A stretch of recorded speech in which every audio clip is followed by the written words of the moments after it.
pledge allegiance to the flag of the United States of America and to the republic for which it stands, one nation, under God, indivisible, with liberty and justice for all.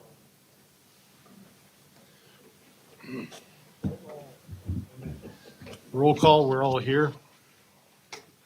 First time in a long time. Review and approve the agenda for Monday, June 8th. Are there any additions or deletions? Neither of those tonight. We got a motion to approve, second? Second. Got a motion and a second to approve the agenda. All in favor, signal by saying aye. Aye. Passed with all present.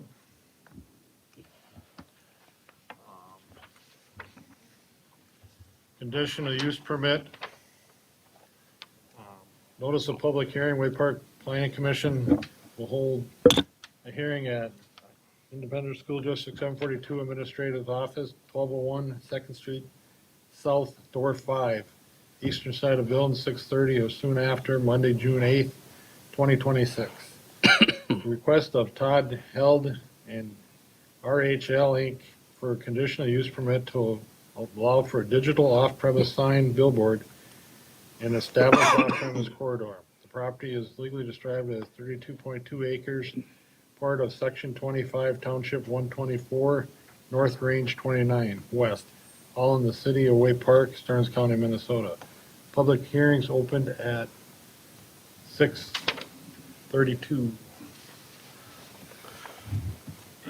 Chair Jansky, Planning Commission members, folks in the audience. Tonight you have before you the first of two items, this one being a conditional use permit for a billboard in the, what is established as the off-premise sign corridor for the city of Waite Park that runs primarily along State Highway 23 from I-94 into town, into the heart of town. RHL Inc., with permission of the property owner, Todd Held, has submitted an application to allow a digital off-premise sign, or more commonly known as a billboard, within this excuse me, sign corridor, which includes this area of Highway 23. The subject area you see on the map in front of you on the display, bounded in red. This is property approximately 33 acres owned by Todd Held, and is located on the eastern side of Highway 23, just a little bit to the north of the Grand Depot. The Grand Depot being this area here, just to the north of the yellow line. Installation of off-premise signage is required to go through conditional use permit process, and the sign ordinance establishes the criteria which billboards must meet, including the maximum sign face dimensions, setbacks, and heights, among a few others. Also required in our ordinance is minimum distances between billboards, with our current ordinance requiring 1,000 feet between static or non-digital billboards, static displays that are manually changed. Digital billboards must be 2,000 feet from another digital billboard and 1,000 feet from another static billboard. I'll move over to a map here. The proposed billboard that you're seeing tonight slots in within a small gap area that was identified. You see the little triangle here noting the billboard location. Basically, that property has a little bit of a stretch on the Highway 23 frontage that meets the distance requirements between other area billboards. And I've confirmed those distances in review by our mapping system, comparing them to the others in the area. It's close, but it does meet on that little stretch there. The proposal is for a single-sided digital billboard with proposed dimensions that would fall within our city established off-premise sign size criteria.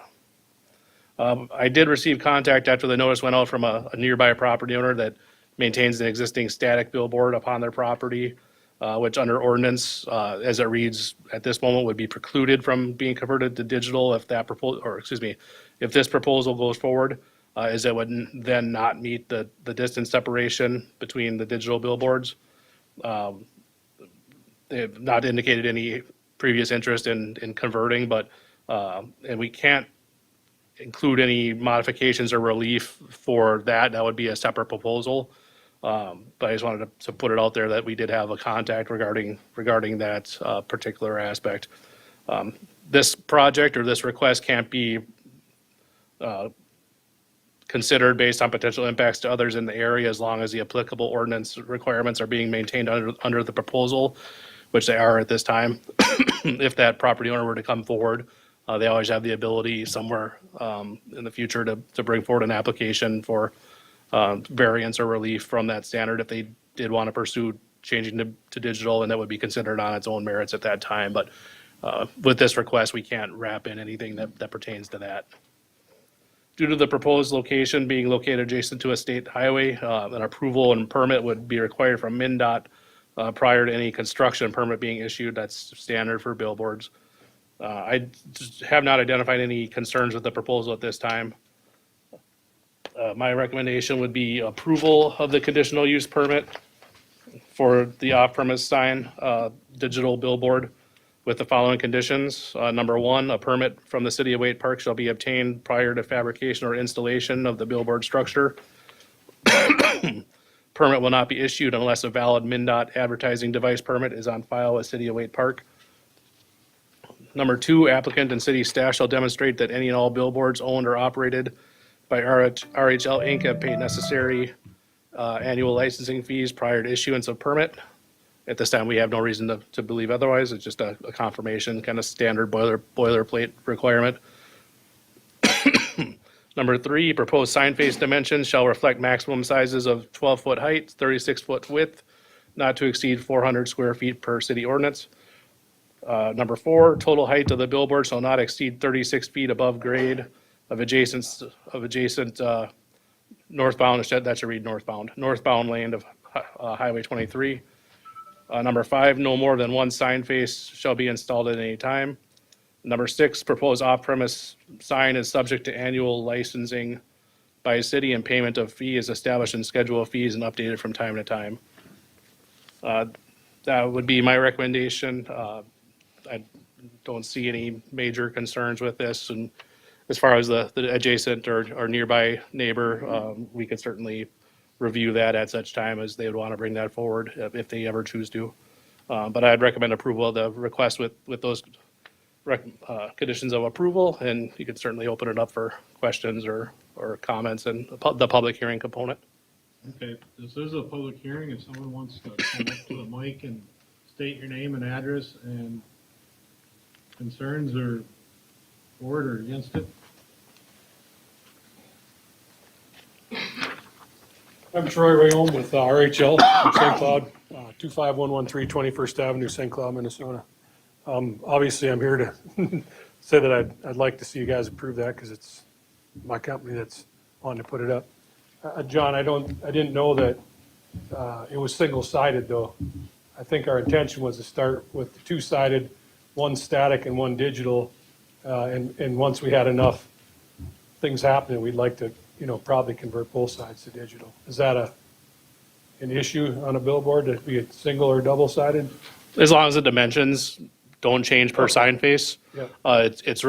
It's just a element of the report. There's nothing, it meets the criteria to. Okay, perfect. We would just want to clarify that when it would go to the city council. I That's what I apologize, and maybe I misread it somewhere. It's okay. I think it's because I mentioned that we'd start with just one side being digital, not invest the amount of money. I think with the incoming traffic on the right-hand read is more valuable, so it's worth the investment. The left-hand read as you leave town, maybe not quite as lucrative, Yeah, we would just want to modify the condition that it doesn't read or state a single side only. Okay, perfect. Then I could answer any questions if anybody has any.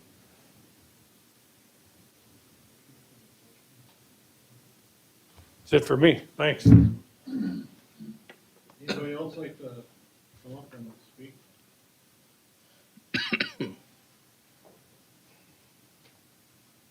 Close the meeting or close the public hearing. Second that. Got a motion and a second, close public hearing. All in favor, saying aye. Aye. All right. Meeting closed 18:39.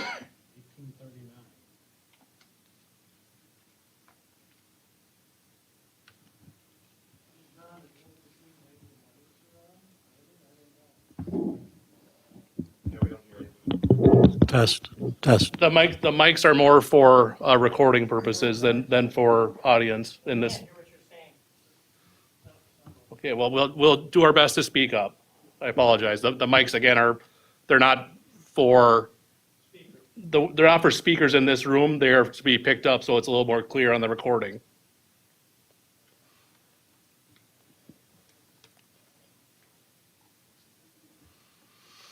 Commissioners, any discussion or?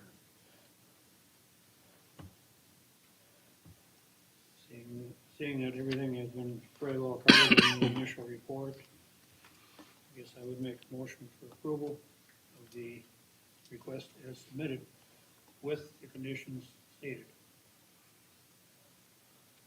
I'll second that. We got a motion and a second to approve with conditions. All in favor, say by saying aye. Aye. Opposed, same sign. Passed with all present.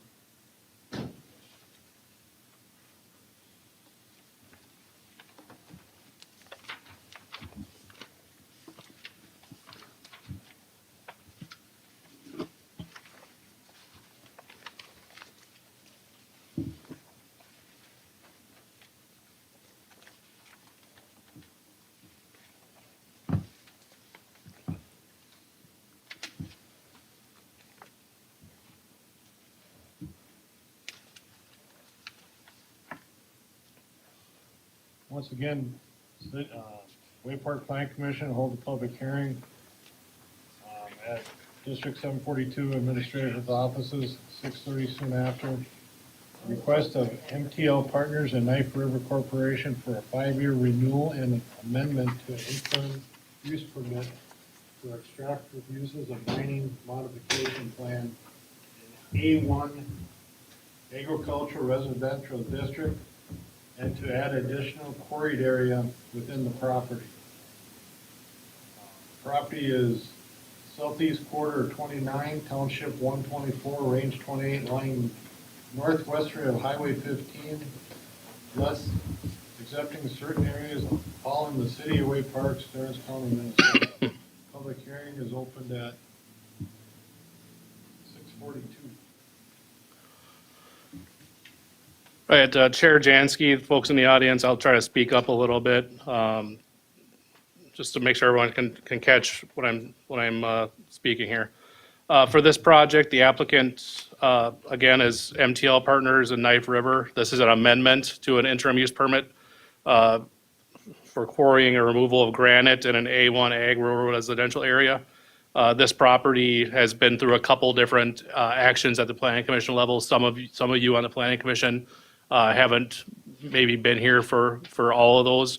That started back in 2018 when it received an initial interim use permit approval for a 5-year granite quarrying operation. At that time, the intent would be that the removed granite would be largely used for the I-94 reconstruction project of the time, while also making the property potentially more viable for eventual end development by removing some of the granite outcroppings and surface granite, which hinder development. At that time of the initial approval, the applicants of the time, which was not Knife River, that was under a different operator at that time, Johnson Materials, that made that application and operated the quarry for several years. At that time of approval, the applicants also received approval of a variance to reduce the setback from the property line to so that they could potentially mine right up to the public right of way. Later in 2021, they were allowed, or excuse me, granted mining within the public right of way and to add additional quarried area within what is kind of commonly known as the teardrop area.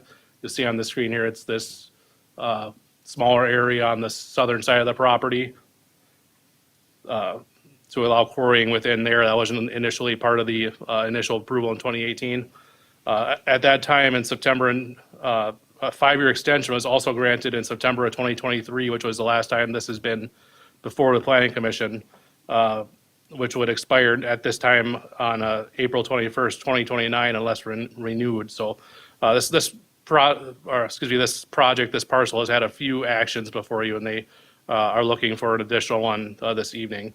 At this time, they're requesting both a 5-year further renewal on the interim use permit, as well as an amendment to allow for an additional quarried or mined area denoted within the Attached plans is quarry site E. We'll bring it down here through the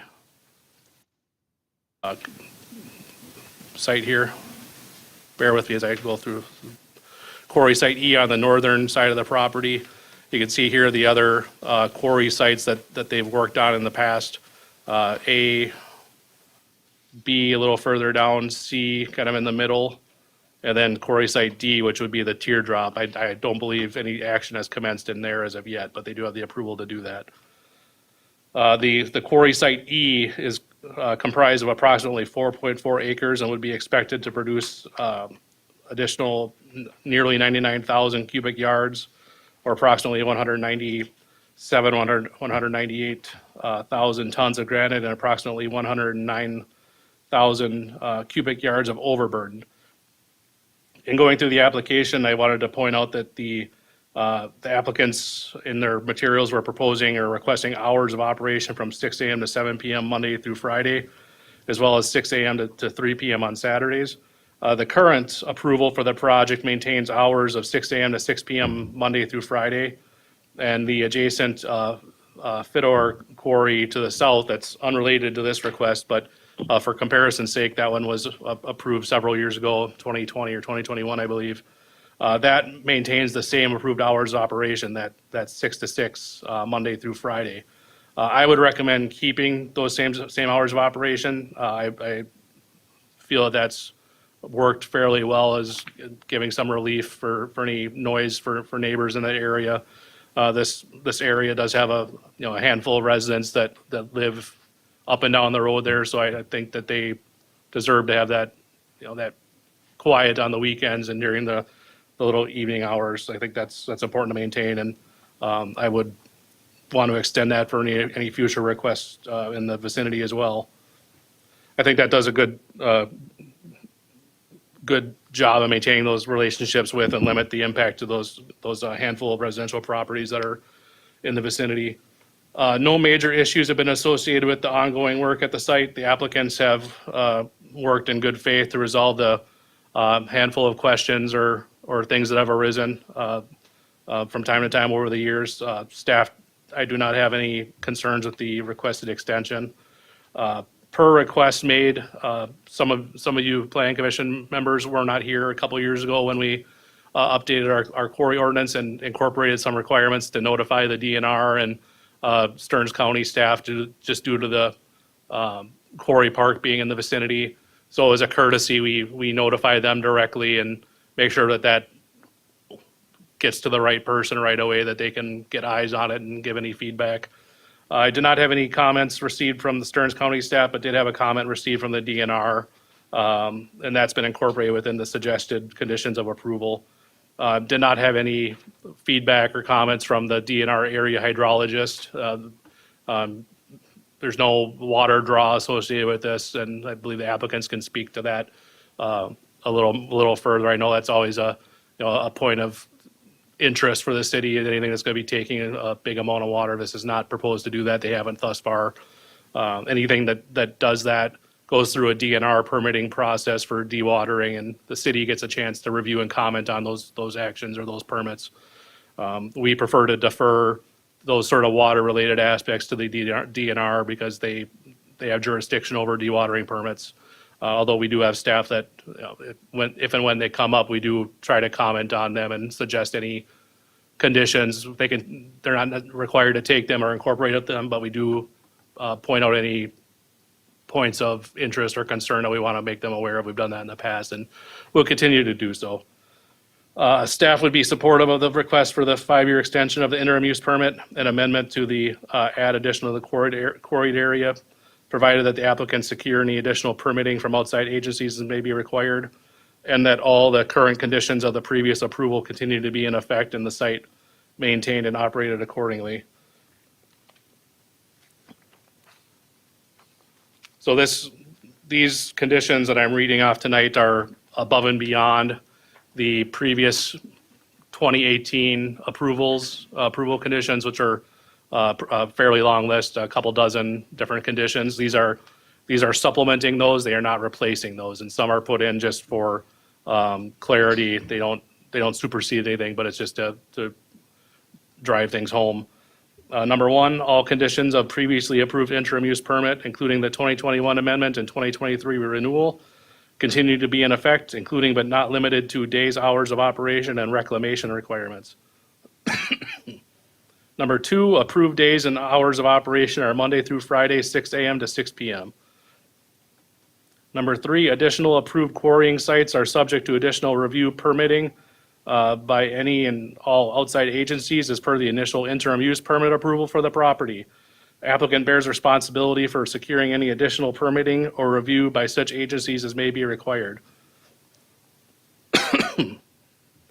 Number four, the interim use permit for mining and quarrying activities would terminate April 1st, 2034. All mining and quarrying activity must cease at that time. Reclamation activities shall be complete by April 1st, 2035.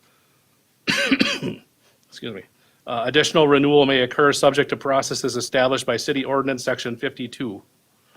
No tacit or inferred approval of renewal is established by granting of this extension to an interim use permit. Number five, it is recommended that the applicant submits the project through Minnesota Department of Natural Resources via Minnesota Conservation Explorer for a natural heritage review to ensure compliance with Minnesota Endangered Species Act, endangered species laws. Staff note, I would add that that's a recommendation, that is not a requirement. That's the exact language that the DNR sent over. So it's a recommendation, that is not a condition from the city. And lastly, number six, project is subject to potential review or approval of an updated traffic circulation plan if required by the city. Those would be my recommended additional conditions on this. We can open it up for comment or questions at this time. I have a question on number 2. Are you removing their Saturday hours? I'm not removing them. They've never existed. So in the permit that we have right now, they're Monday to Friday, 6 a.m. to 6 p.m. Under the application, they wanted to add Saturdays to that Saturday component, and I would recommend against that. Okay, I want to keep Saturdays out of it for folks in that area. And that includes the 7 o'clock also, right? Correct. They removed the 7 o'clock. Yeah, they wanted to go a little bit later to 7 p.m. Again, 6 to 6 seems to have been working.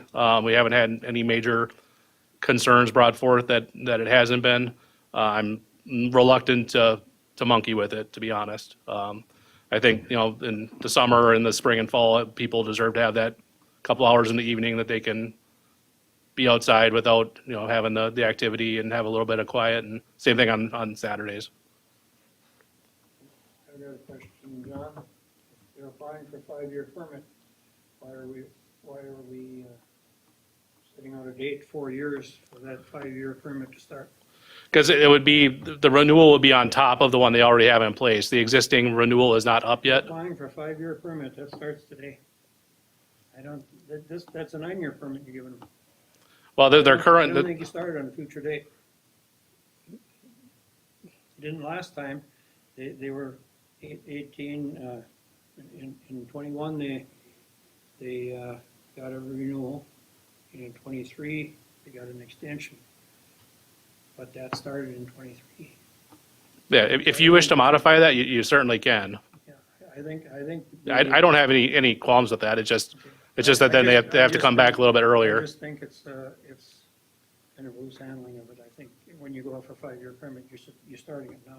Your address is right. Yeah, I believe and the applicants can speak to it directly, but I believe the more pressing issue was the addition of the additional site.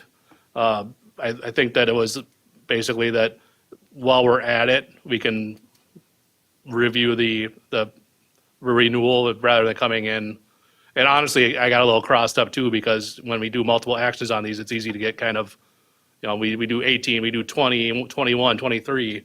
I don't have any concerns if we want to back that up to just 5 years. I would try to keep it at that April 1st date. That could be modified on my end. What we do is we set the end date for the activity, and then try to set that as like an April 1st. The month makes no difference. But then set that's the date the activity ceases, and then you've got a year to reclaim. So there's still activity on the site, but it's just there's no quarrying or further removal. But then it's more earth moving, and then we work with them to get a reclamation plan in place. And But this request is for that single parcel, I mean, this extension is for that single. that single site E on the north side. Yep. Okay. The area you see. We issued permits for that one. And Johnson got started on the feeder property. So we issued a permit for that one. That's fine and well and good. But they came back for an extension of the property, the extension on this original piece of property because the time it was there. But since they got the extension on that first piece of property, not a rock has moved. And I question that activity. Why don't we get one of them done and move on? But we can talk to the owners. Yeah, the applicants can speak to that better than I can, as far as their methodology there. You see the area in yellow on the screen, that's wetland area. So they're basically trying to navigate around that and make the most of that parcel before closing it up. We'll ask them those. The teardrop has been approved for activity, but as far as I'm aware, there's nothing has happened in there yet, but they could still go in there anytime. Instead of keep giving them more areas, should they finish up some of the areas they're already in? Like in the E or the C, or the A, C, I assume B is the teardrop. D is the teardrop at the bottom. B is the smaller one. They don't go A, B, C, D, north to south.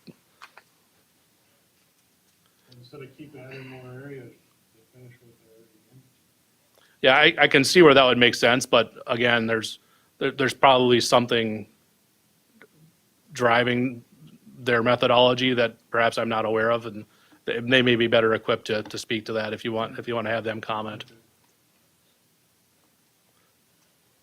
So John, is it feasible to just piggyback the site E onto the current permit and then just have that go until 2029?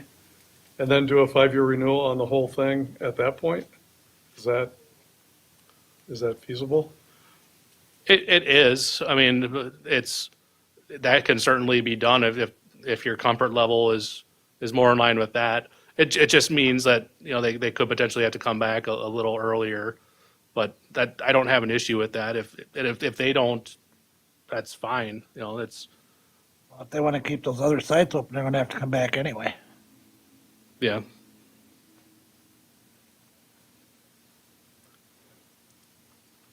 Also for sites A through D, they have to come back in 2029 anyway, even if we do this extension tonight? The whole thing would have to be renewed at some point, yes. The question is what whether that is as it is today at 2029, or whether you wanted to keep that language that I suggested and extend it. I have no problem with that. It's just, it's kind of a horse apiece. So we're literally talking about quarry site E for the extension. Is that correct, or is that incorrect? Quarry site E would be added to the area that they can mine. It's not, the extension would not just apply to quarry site E. They could still quarry through the remainder of the site, through whatever So end date that's approved. So it applies to A, B, C, and D. and Correct. all of them. Considering the fact that it's one parcel, this site was not considered, but it's on that one same parcel. I think the cleanest way to do it is start a 5-year permit right now and go forward, including all those parcels on that, all those sites on that parcel. Yeah, I would be fine with that. That I think that's the cleanest way to go. And you got some questions for the people that are in control here. So Bob, are you saying then 2029 or 2034 to keep it all consistent. No, I'm saying if we're starting in 26, it would be 2031. Oh, for E. Yep. Gotcha. All of them, right? All of it, Oh, all of it. all of it. Oh, so it'd be a E- two-year E extension included. for the Yep. others. We're extending that on that property. The Gotcha. fact that one extra quarrying site is added to it. Right, right. The permit goes with that property. Sure. I think that's the cleanest way to do it. I would suggest, and it's up to you, to keep that April 1st date, though. That's something we try to stick with for, the springtime just works Okay, kind of well for that. that's fine.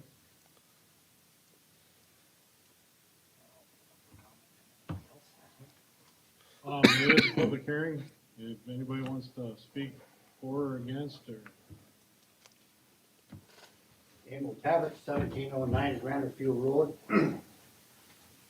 And on Quarry Site A, when they started mining that in 2018 or whatever, I hadn't really paid much attention, but when my house started to shake, I did go to the board, and Bob brought it up, and Johnson talked to me, and they made some changes. They changed over to a different blasting person. The problem I have is my house is 600 yards from Quarry Site A, and it's about 300 yards from Quarry Site E. Quarry Site E goes right up my driveway. And on the north end of my property, I have a granite fall that's exposed out of the ground about probably 4 or 5 feet, and that goes all the way down through. My fireplace is setting right on the granite. When they dug my basement out, I have a fireplace upstairs and downstairs, and that's setting right on the granite. And when they were in Quarry Site A, my whole house would shake, and the windows would rattle. And I went to the board, and Johnson did get a different dynamite guy in there, and I don't know what he did. He came up my yard, he took a camera, and he took a picture of all the footings and the blockwork on my house. And he put a seismograph in my yard. He called me every time that they were gonna dynamite, and I really didn't have any problems after that. And I think probably he dropped the pressures drilling down in and dynamiting.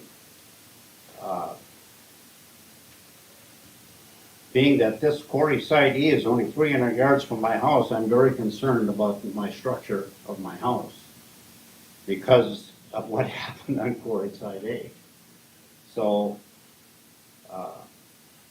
I don't know what's gonna happen, but if I had that problem at 600 yards, I'm sure as heck gonna have problems at 300 yards.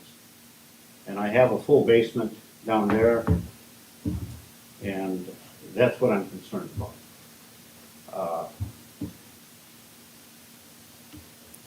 The guy Jim Smith, that did the dynamiting, that took over for the other guy that they got rid of, he come up and took pictures of my house, took pictures of my footings, Thank you. took pictures of I guess that don't work. Took pictures of everything, and he said if they did any damage to any of my structure of my house, that they would repair that. He was very nice about everything, and I was very happy with that. So, that's the only two people that bothers, actually, the Lebesmeyer farm. Mary and Brian are up where I am, and I can hear Fedor's, the noise from there. It isn't that bad, and you get used to it after a while. But since they didn't crush at first, but now they're crushing down in there. And my assumption is that they're going to crush up on Quarry Site E. And 300 yards, that's going to be pretty noisy. Brian was talking about some different hours to get some quiet up there. Polly and I have been there since 1976, and wonderful place to live, but it's been pretty noisy. So I guess that's all I have to say.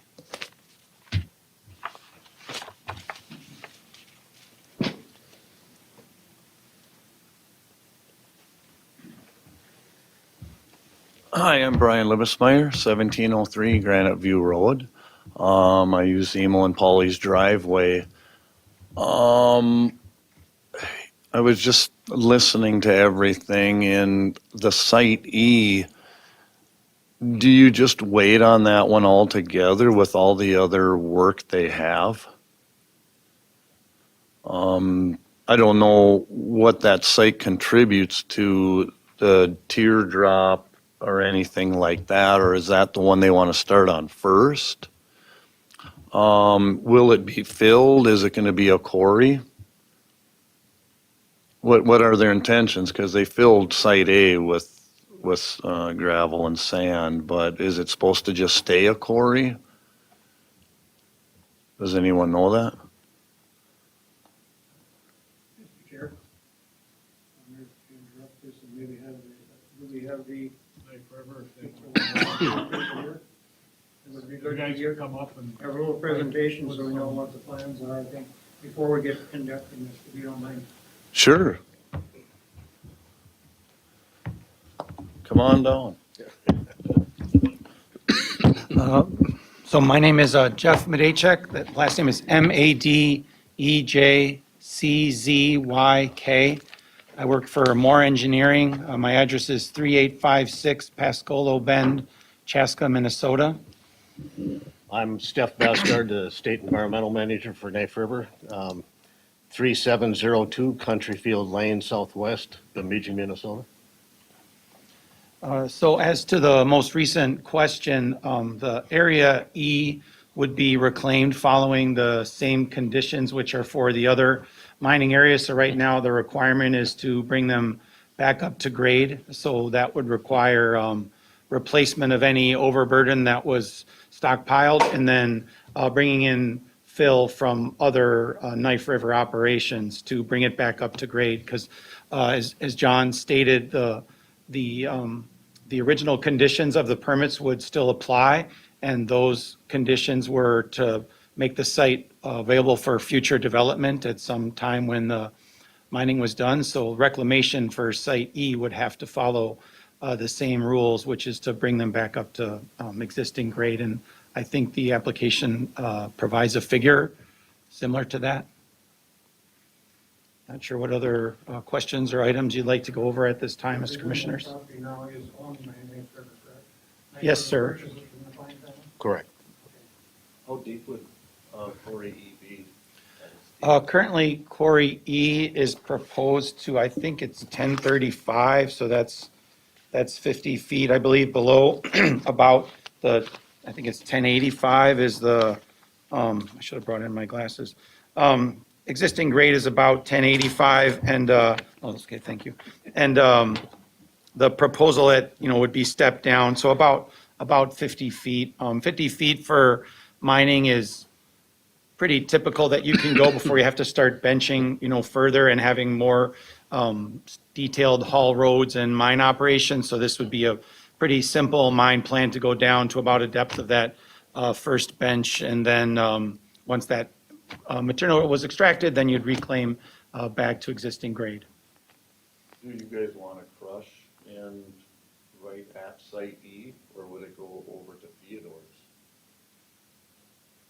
We would crush right on the site.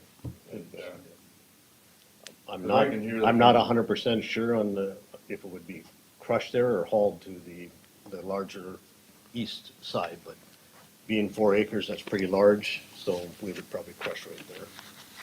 Because the conveyor, I can hear the conveyor into 6. Because I had mentioned the amount of 5 would be probably late enough. But, yeah, would you guys want to start E before even the teardrop and some of that stuff? Is that?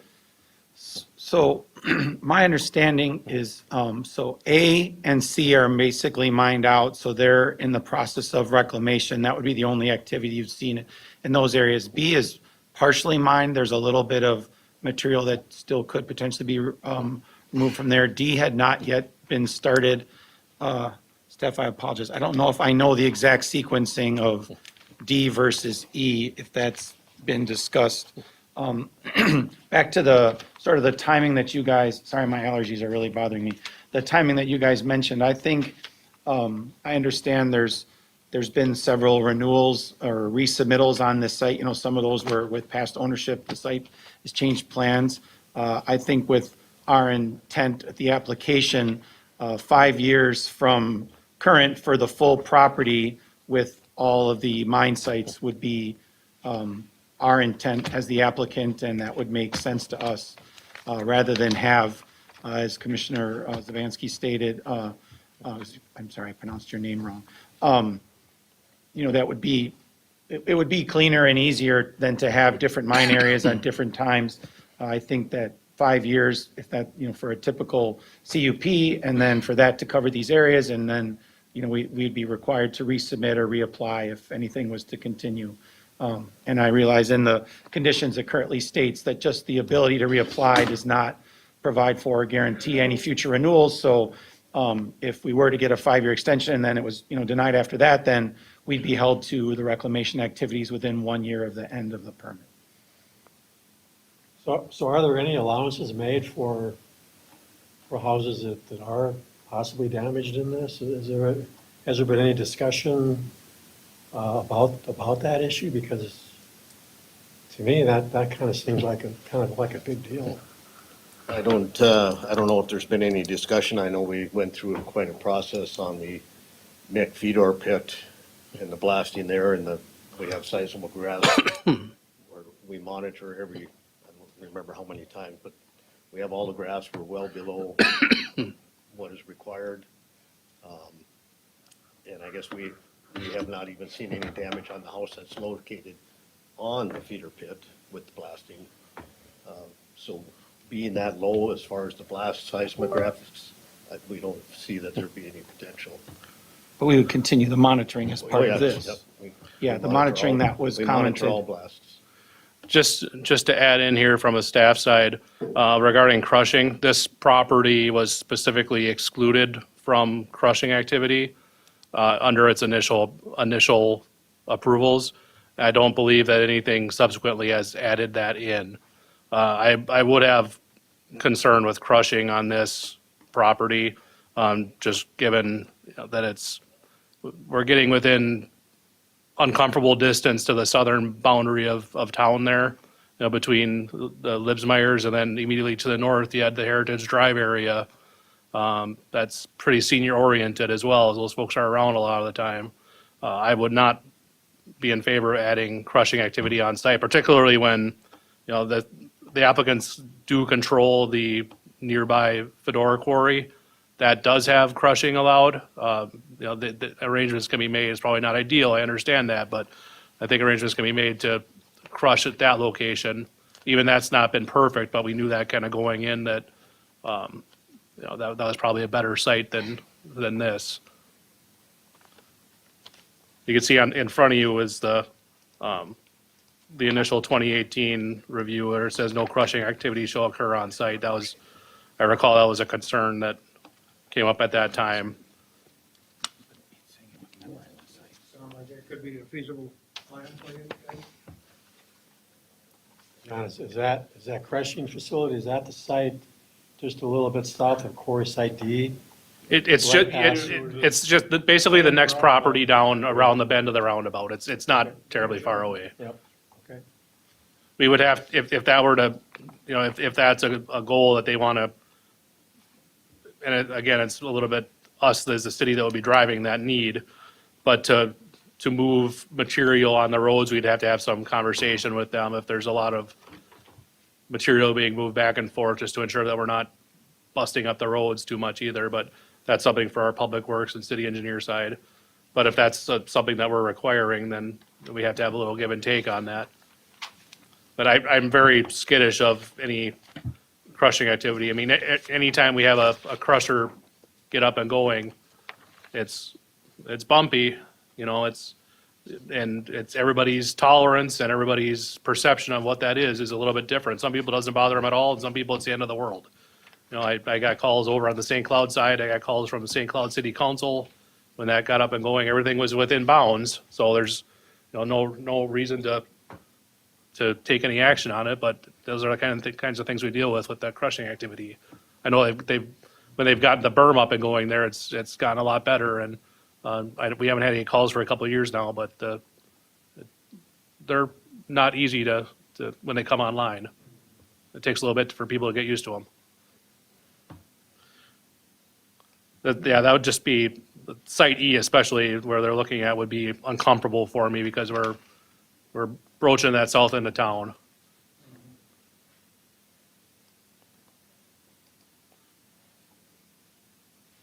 Can you guys comment on the questions about, hey, if their house is 300 yards versus from E versus 600 from A, the level of vibration and the blasting, is there anything you guys can do to mitigate that so that? We do that now with the feeder Mick quarry. You know, we have lower blasts, and like I said, we fall well below the standards that are required of us. And like I said, I don't know if the house is there even right now, but that house that I know of has never shown any damage on that either because we keep them low.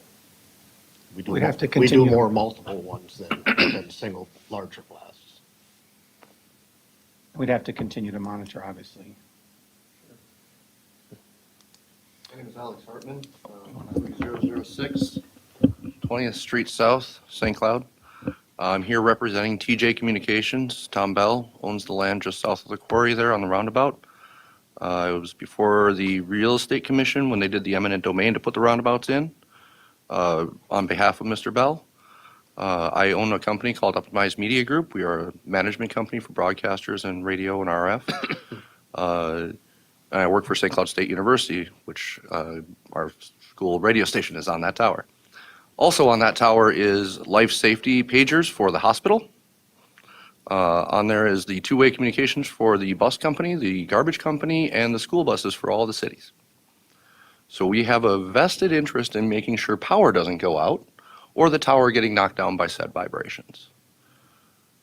So we're very concerned about how close this is. The quarry that is just south of the property has shown to cause some disturbances to the tower. We have not filed anything with Knife River yet, but we are very concerned with the mining operations happening around the property. I find granite chunks on my roof. So I'm here to support the neighbors as a neighbor who has maintained that property with Tom Bell for 25 years. We have a vested interest to make sure that that tower is there and safe, especially for the hospital customers that we have, for the radio stations that are there, because we have a life service obligation, a part of our federal license. That tower is federally licensed by the FAA. So we are very worried about the vibration level causing a disturbance to that tower.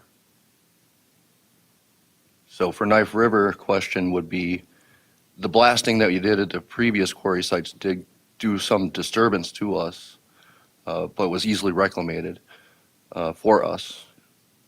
But is there any, I don't want you to comment publicly, we can take it offline, have a discussion, but I just want our concerns to be known about that tower to the city. Thank you. Which we are glad to hear those things, you know, like, as this gentleman said, that nothing has been brought forward to Knife River yet from any concerns. And we are aware of the tower there, and again, that's why we lowered those blast levels, and they'll be reviewed all the time to see if there is any problems with any towers or any homes in the area, and see if we have to We would like to take active be involvement with Knife River lower for the blasting or monitoring. whatever might be needed. Site E is farther away from that tower, correct? Correct. It is. So, Funny how vibrations work. When they're really low, they get long. The further away you are, the harder they hit. so they already have a permit for all the area that you have more concern about, Right. and But we also had road right-of-way access when they were mining because they would shut down the road for the trucks and stuff like that. How many times how many times can they ask for extensions, 5-year extensions on this project that's a mile long on Granite View Road? There's really no hard cap Yeah. on how many times it can be extended. Every time it's renewed or there's a consideration, it's based on, you know, this, from the city side, it's based on, has other development, has anything changed in the vicinity? So how lucrative is it for the city to continue to have that mining operation? We don't see much profit out of the, I mean, I believe there's some sort of small tax that the city receives. It's fairly minuscule. But where we see potential value is in, I mean, not much will happen with that, with those properties when they're full of granite. You know, if they're reclaimed over time, they could be either put to use for either as a, something that's more development friendly once they're built back up, for long-term development, or potentially recreation opportunities. Those are the two main things. But we don't really get much of anything of putting them out there. We don't see a lot of benefit at this time. It's much more long-term potential.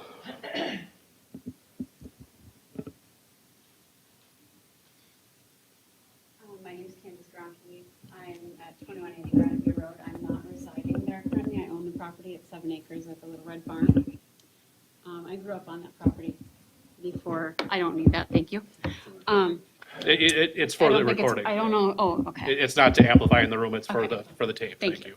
I share the concerns of the neighbors. I grew up in this area. I loved it. It was beautiful. It has been raped. The ground looks horrific. I understand that it's part of progress, but my heart goes out to the neighbors who do still reside there. I can't imagine what it would be like having my floor shake on the daily from 6 a.m. to 6 p.m. It's pretty harsh.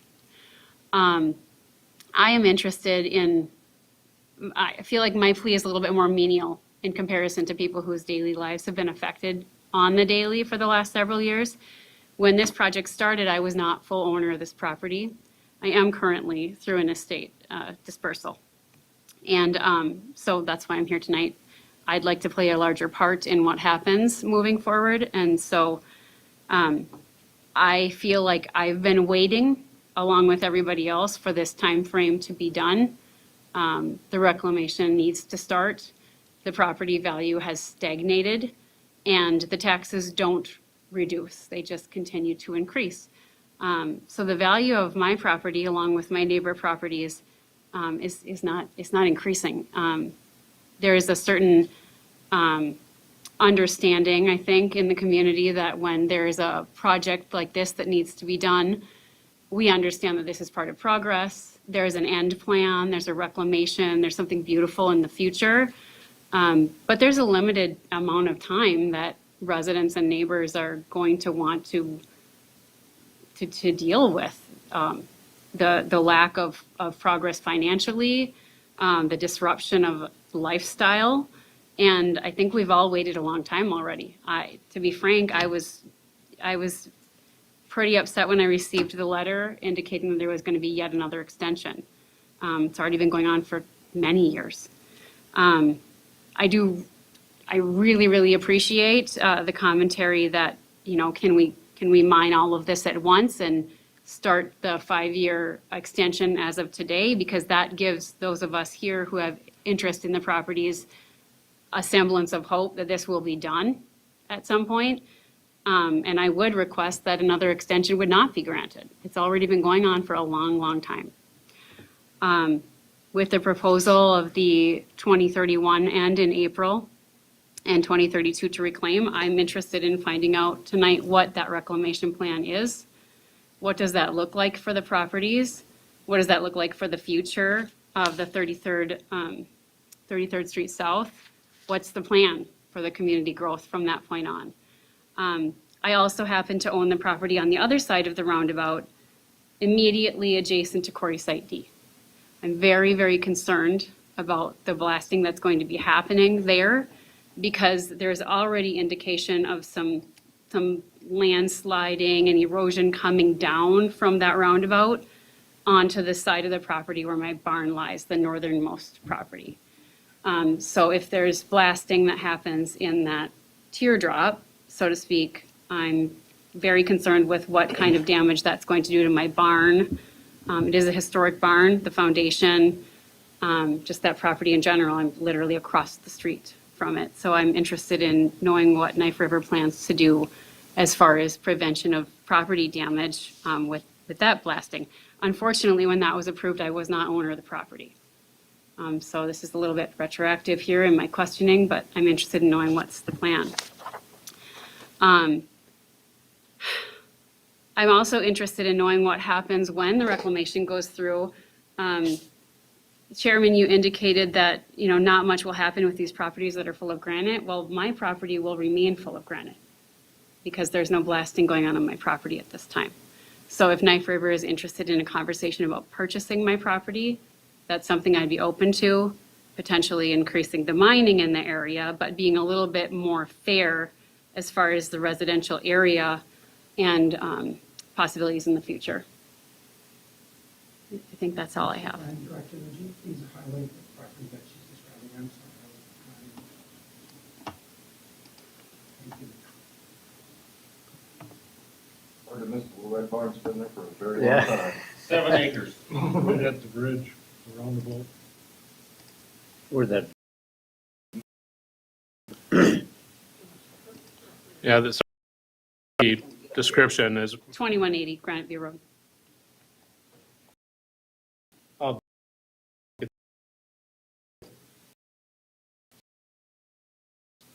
this property is one under consideration. I'm sorry, these descriptions drop right on top of the parcels here. Then this one down here to the south. Questions on the photography of Hummel's property when there was a complaint? Was it active enough to photograph the other existing buildings in the area? Address one issue. That'd be a question.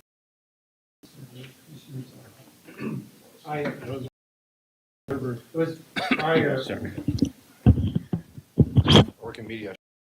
It might be helpful for you to just note the date you acquired the property or took over operations there, if you got it. Yeah, Mr. Commissioners, I believe it was 25 or May of 25. I'm sorry, I'm a consultant. I wasn't part of the exact closing, but Knife River took over about a year ago for both the MTL and the Fedora MTL site, which is the property that we're talking about today. Like I said, is reclamation activities since that time. I can't speak to all of the agreements that were prior owner.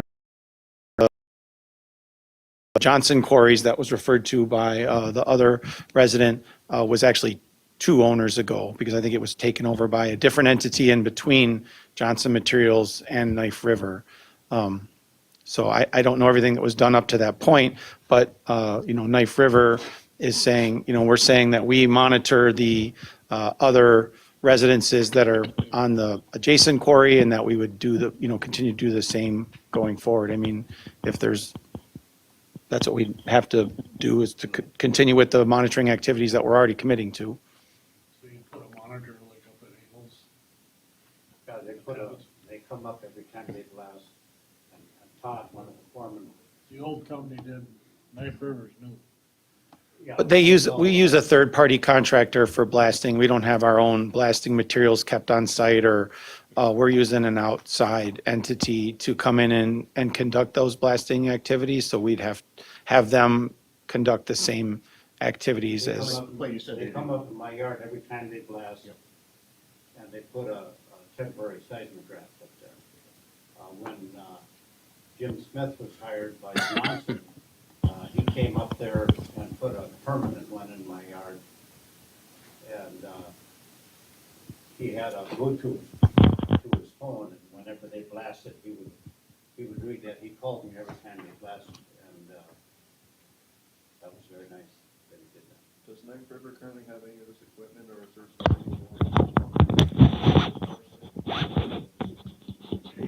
very close to the crushing operation? We can sure grab, I wish I had my computer, I could pull it up to you email it to you, but I can sure get all the sites where they're located and all the maps over the years that we've been doing it. And we can do that, and we can even suggest where they maybe put more of them. Yeah, sticks that are 13 inches wide, they don't like to be blasted. They wobble a lot. So would this same, with Amos property, we're being right there, being 300 yards, 300 On the yards? edge of that, site E, Site- yes. site E. So from the west side Yeah, my of house is 300 yards from side E, that, right about in 300, that area. 300 yards, is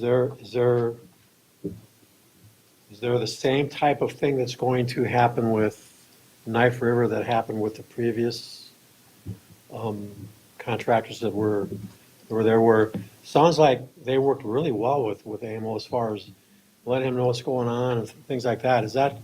Will that happen with Knife River? Will you Well, do the same thing? It already has been, Yeah, Is they it- come what he up, said. they come up. Okay. But that's not in, where they are now is, not in the. Not in your backyard. Not in my backyard. So my concern is I also had I have a garage under a garage, and I have a poured floor in my garage. And I have re-rod in there, and I have an I-beam that goes right through there. And on both sides of the I-beam, before Jim Smith come up there and took pictures, I didn't notice it, but the cement has cracked and it's fallen down right by the beam. And I think that's because the fireplace sits right on the granite, and when that granite, that's all attached. My well is 415 feet deep, and there's granite all the way down. And when that blasting on that site A went off, my house shakes and the windows rattle. And I think it's because that fireplace is sitting on that rock. But you're pretty much saying that there are different ways of handling the explosives and so on and so forth to remediate this type of problem. I mean, I'm not the blasting expert, you know, the blasting company is, that's why we hire them, because they do this, and we'll show them our concerns from the people that have spoke tonight and all that kind of stuff, and we can sure take pictures of people's homes, since Knife River just bought that in roughly a year ago that Jeff had said. Because you kind of have to start from square one if you want pictures. We can take pictures of everything and see what kind of damage, or if any, happens, or see if there's any problem areas. But the blasting companies are very good at the criteria that we're supposed to be below, and we're always way, way below what the state requires. their peace of mind, I think would be a good start. As for if you're going to do crushing on site, and provided the city allows it, the amendment to your application, what is your power demand, since the radio tower property is literally the end of the line for Excel? There is no three-phase power that far down? We provide our own generators. Okay.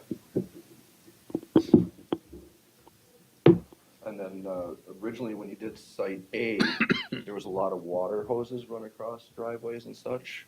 I remember, you don't remember those? That we weren't sure as residents if it was safe to drive over. So there was improper signage for those. I had to go find someone walking around a quarry asking, is it okay for me to drive over your water pipe? I guess I'd have to be shown. And this was before your ownership, of course? Yes, but I mean, I don't see any roads that. No, prior, my driveway is on the end of the roundabout here, so when this section here, you go from here to the crushing site, from this quarry, there would be water lines that would run across our driveway. I don't foresee any, you know, we always get DNR permits when we needed, I would say needed deep water or something. Yeah, At something. that Yeah, time. it's wetland. It was probably when this was being developed, this road and everything? No, it was after the road was developed, but when the quarry started. Okay. But again, it was like a fireman's hose, it was pliable. Yep. Ish. Well, I mean, there's a speed bump, it's full of water. If we actually have something, which we shouldn't, if we actually have something going across a public road, we should drive over it, but I mean, we shouldn't have it there. Well, it's over my driveway for my right of way into the site, not so much that's over a the public right-of-way? roadway, it was in my. That's easement. right away? Yeah. So it'd be the county's. Yep. Right away? Okay. You still shouldn't happen. We should. Again, previous We ownership. should make a was wanting to better, bring we up should the make a concern. ramp and talk to you when we're coming. Correct, I'm just making sure that that's not a. To your knowledge, is it the intent of Mac River to finish off that entire parcel up to the roadway and so on and so forth before they get back to, before they get done? There's quite a bit by the roadway that was intended or was the intent to be taken out. It hasn't. And I'm just wondering if, is the intent of Mac River to finish that job as was intended, or Are you talking about Quarry Site D, sir, D. Mr. Commissioner? more toward A, by that curve in the roadway? Okay,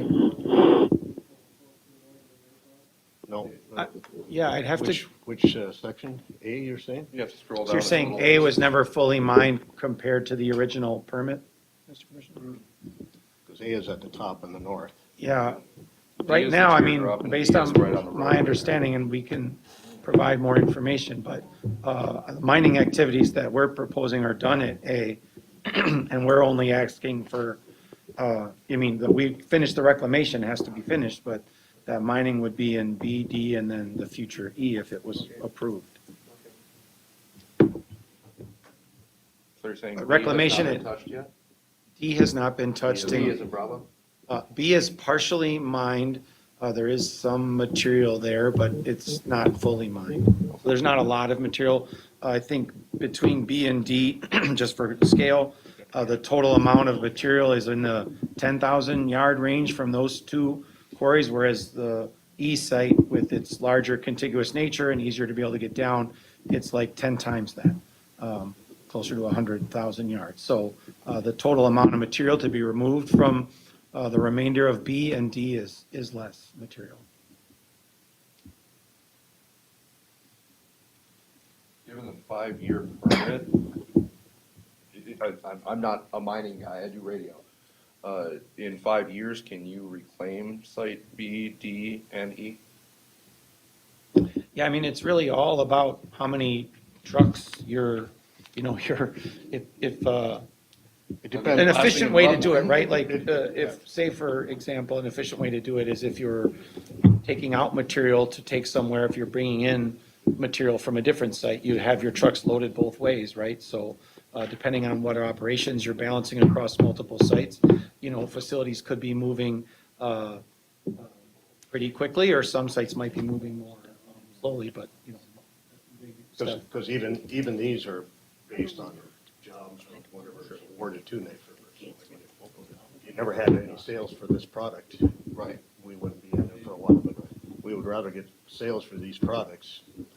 And Site D, I think, there's been a lot of interest in this property, so I am not the crushing guy, the mining guy. I think our intention is probably to mine B in this main area to the eastern side more so, and Quarry E. I'm making an assumption because there's some other things that are happening or could happen with the road and different things like that, that we would eventually get to Quarry Site D. And to that, Commissioners, the road you guys live on is a dirt road. Is it capable of supporting heavy mining trucks? And the road that is Granite View Road is capable of supporting the amount of weight you plan on pulling 100,000 yards of material on it? the trucks are usually 20-ton trucks. So, I mean, the county roads are rated, usually designed and rated for truck traffic. I mean, that's what county roads do, Not is they move constantly trucks. truck traffic, though. Yeah, so like, just as an example, you just asked for scale, like, could you reclaim in a year? So 100,000 yards, if it was a 20-yard truck, is, if you were working, that's only 15 or 20 trucks a day. And you're not gonna do it you're not gonna do reclamation that slow. But I'm just saying, that's not it's a reasonable amount of volume to have to put back in the amount of reclamation time that's stated. Does It's, Knife River intend to operate 12 months out of the year? Oh, no, that's a good point. We'd have to reclaim. Usually operations are within road restrictions, the requirements, so yeah, it's April through November roughly, so 7-ish. And you're confident that that wouldn't extend the timeline for reclamation? Well, we'd have to get it done. I mean, as, you know, Steph was saying, whatever conditions that are set forth by the city or by other state permits, we're required to operate by them, and even if they wouldn't be what we'd pick. So, you know, we'd have to be planning for in year 3 or 4 of the permit or 5 that, you know, we know reclamation is coming. We can't just ignore the fact that that's coming and then not do it and then be in violation. It does a disservice to ourselves to ever get another mining operation in the world. So we would have to be planning for, you know, by 2029 at the latest for what our reclamation activities were going to be in 2031 through 2032. As far as access to Quarry E, you guys have access to it, or are you gonna use his driveway? So I guess that would be a question for the city. On some maps that I had, it was listed as a street, and on some maps I had, it was listed as a private road, so we didn't know which it was. It's a private road. I Okay. bought the road and I built the road just for residential car passage. It's, XL Energy did use it when they increased those high lines that come through and go all the way up to Belclair Acres. And they crushed my culverts. And they went in there and put new culverts in and re-gravelled my whole road for me. They regraded, I remember that, they regraded everything, yeah. They did fine. Yeah, we would just have to verify what, you know, if it is private road or. Yeah, then we need would an have- access Then we would have to work with. We don't want any traffic. We are not have gonna say yes to Great that. grandkids running around in there, driving little vehicles, and if you have a quarry harvesting going in there, that wouldn't work out very good. Then it sounds like we have to develop an alternate access plan and submit it to the city or the county for approval. yeah, depending on- and given that that area is wetland in between, you're kind of boxed out right now if you can't get access from the north. Commissioners, just given the aspects and the conversation here tonight, I would suggest moving to table this. I don't think there's any, I think there's a number of things that need to be worked through that I wasn't aware of until these, you know, comments came up. And I don't think there's a reasonable way I could get it to the city council comfortably, you know, even with conversation tonight, without taking a step back and going through and revisiting some of these questions and taking some time to more thoroughly respond to them. That'd be my I do have one suggestion. more question. Yes. As I drive up and down my driveway, you said that you were bringing the land back so it would be usable? You were bringing dirt in? Is that what you said before? We would need to if you're But, removing. well, I noticed that you're bringing it in from somewhere, I don't know where you're getting it, but it's at a much higher level than it used to be. I'm sure it's just top-bound for now. And I'm until we- concerned until we that get water this runs line. downhill. And if you keep at that progress that you're doing, it's gonna wash my driveway out. I just wanted to make sure everybody knew that.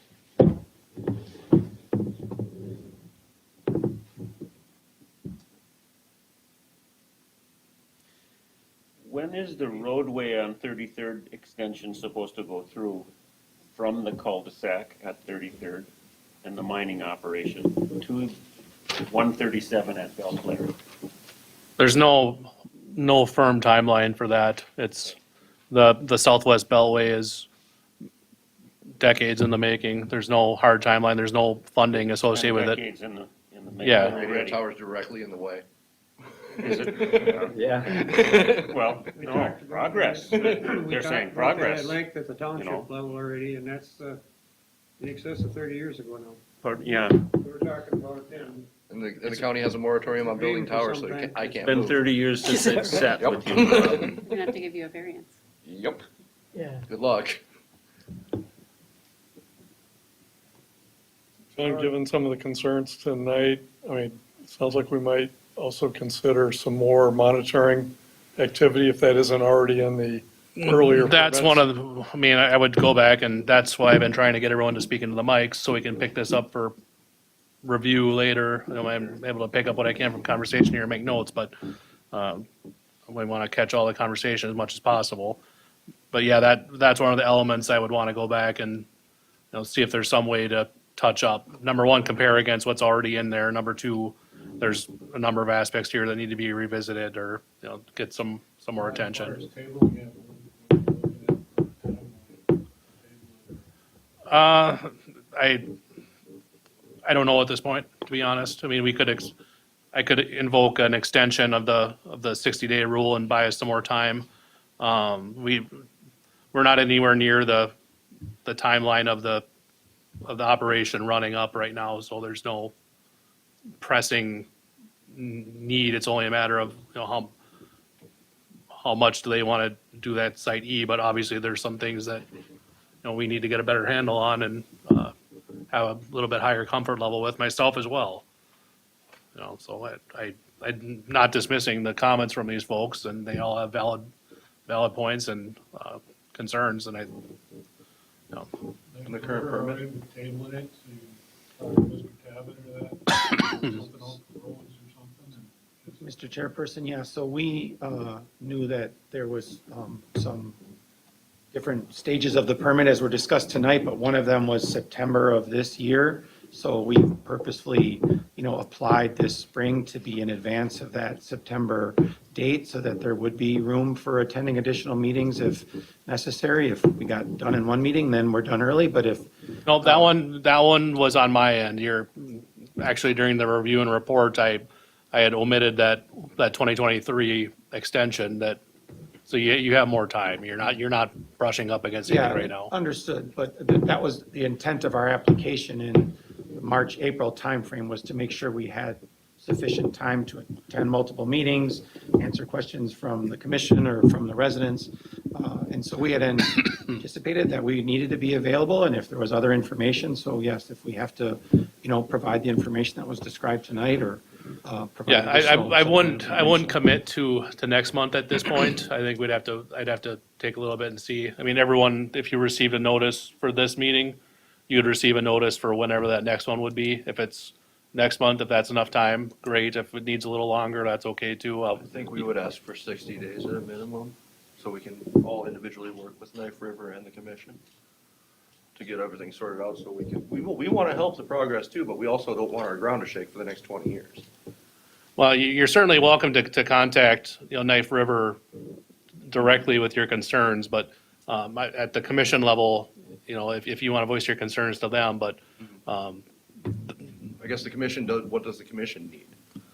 I think what they have is this public hearing. There's two elements to this. Number one is when you receive those notices, my contact information is on there. So that's an opportunity, number one, to get in touch with me and bring those ahead of time so I have some chance to incorporate them as part of my review or recommendations. If I don't hear things, I can't incorporate them. The other one is the meetings just like tonight with the public hearing, bringing these up and getting it on the record and putting it in front of us. We can go back and take a deeper look and try to see if there's some way path forward for this. And if it turns out that there's something that precludes it and says that, no, this is a bad idea or something substantial comes up, then that can change the city's stance as well. Then that recommendation can change. So it's rare, but it happens. One quick note on the driveway. I'm just looking at this. I know that's wetlands right there, but I mean, they've already got control of Quarry Site A. Why couldn't they just, little spot right there, why can't they just get some kind of permission to go through Quarry Site A into Quarry Site E? They might be able to. Stay off. The wetland aspects are handled through Stearns County, and there are some abilities to get, a little path or something. There's some, they've called it de minimis exemptions, that it's a, very small path but that's at their discretion. That's something I would need to, get a handle with them on, see if is this something that would be viable, instead of just tacking it on and saying, if you want to get to your site from site E from A, you got to provide me documentation. I want to know, is that feasible at all from the county? And that's one of the things that. He's correct that, yeah, so we would have to apply for a wetland permit to put an access road. In this case, since it had a finite time, we would still have to provide mitigation for any impacts to go across that little notch there. But then our intent would be, even if we did have to provide mitigation for a temporary access road, that we'd fully reclaim the wetland when we were done. So that would be to remove all of the access road. I mean, likely our plan would be to keep the width as narrow as possible, put culverts underneath the road to maintain drainage. That would still require a full application to Stearns County. That yellow area was delineated in either 23 or 24 under the prior ownership, so the delineation would still be valid and has been approved by the Stearns County Wetland Authority, but we would not be allowed to do that. Even if we provided a plan to the city that we think is viable, it would still be contingent on an approved wetland permit from the Stearns County. And so if we meet and decide that that would be our best point of access to Quarry A, then we'd have to provide you with our plans for that.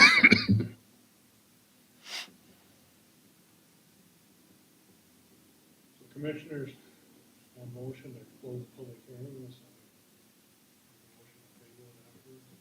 I move to close the public hearing. Second. Got a motion and a second to close public hearing. All in favor, signify by saying aye. Aye. Public hearing is closed. 7:51.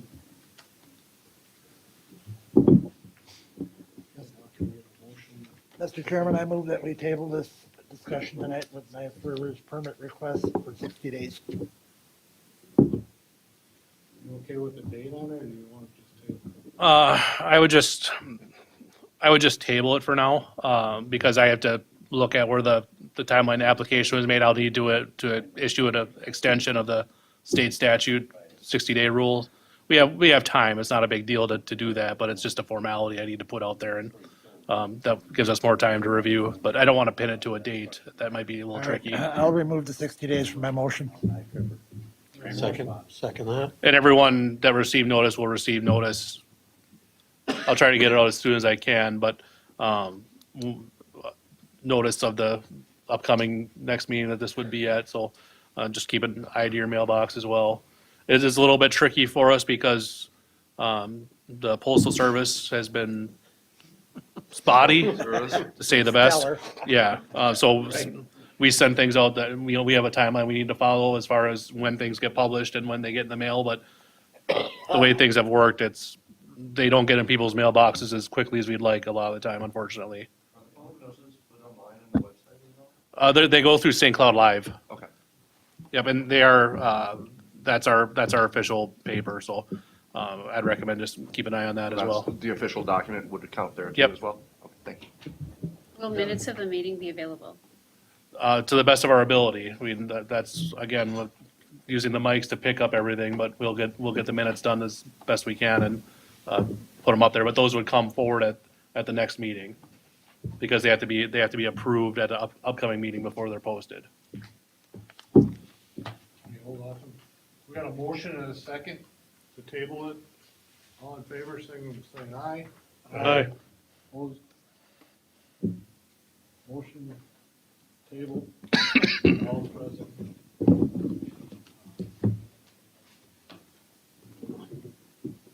Thank you all for coming. Thank you. Yep, thank you. Thank you for your time.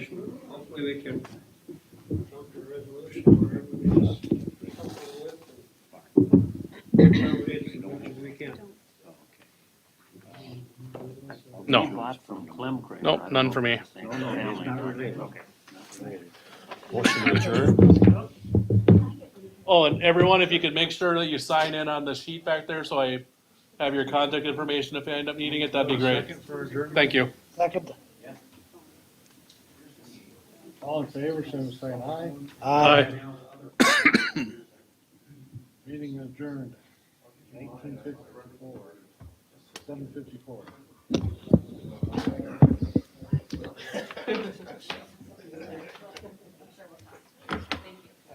Super mutes.